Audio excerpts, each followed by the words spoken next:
Bonjour à tous, nous commençons notre chapitre sur les probabilités. On va rappeler peut-être quelques définitions sur les probabilités qui vous seront utiles pour bien comprendre les énoncés des exercices. Alors commençons d'abord par ce qu'on appelle une expérience aléatoire. Alors une expérience aléatoire, c'est ce que montre la définition, c'est une expérience pour laquelle on ne peut pas prévoir le résultat.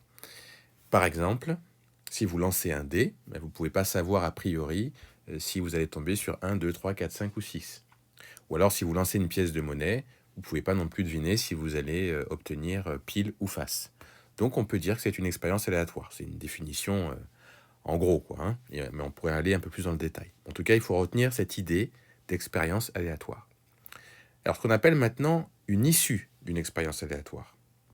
L'issue, c'est une éventualité, c'est un résultat possible. Par exemple, si vous lancez un dé, quels résultats sont possibles? Vous pouvez obtenir 1, vous pouvez obtenir 2, vous pouvez obtenir 3, etc. jusqu'à 6.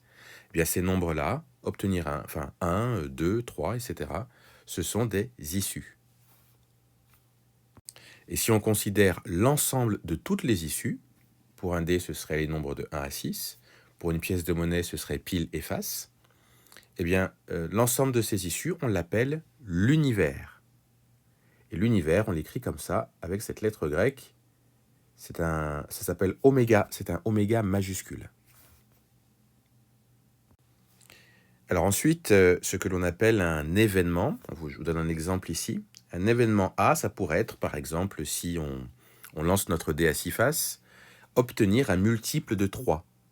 Bien, obtenir un multiple de 3, si vous avez les nombres entre 1 et 6, vous n'avez que deux possibilités. Vous avez 3 et 6.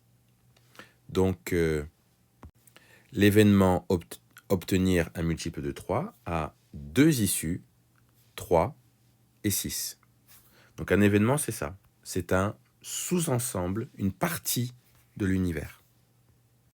On aurait pu aussi créer un autre événement, par exemple, obtenir un nombre pair en lançant le dé.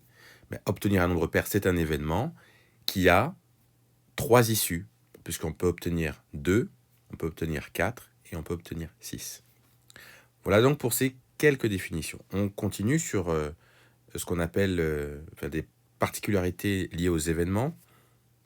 Alors, l'événement impossible, comme son nom l'indique, il n'a aucune issue.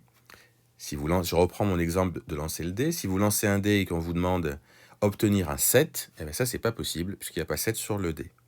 Donc, c'est un événement impossible. Événement certain, c'est l'événement dont on est sûr qu'il va se réaliser.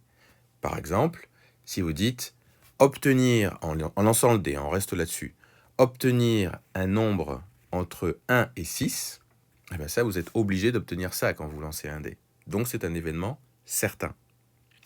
Et puis, ce qu'on appelle un événement élémentaire, c'est un événement qui est formé d'une seule issue. Là encore, pour le dé, si vous dites obtenir 2, vous n'avez qu'une seule possibilité quand vous lancez un dé. Donc, on parle d'événements élémentaires ici. Donc, voilà quelques définitions qu'il vous faut connaître, comprendre, pour pouvoir bien comprendre aussi les exercices.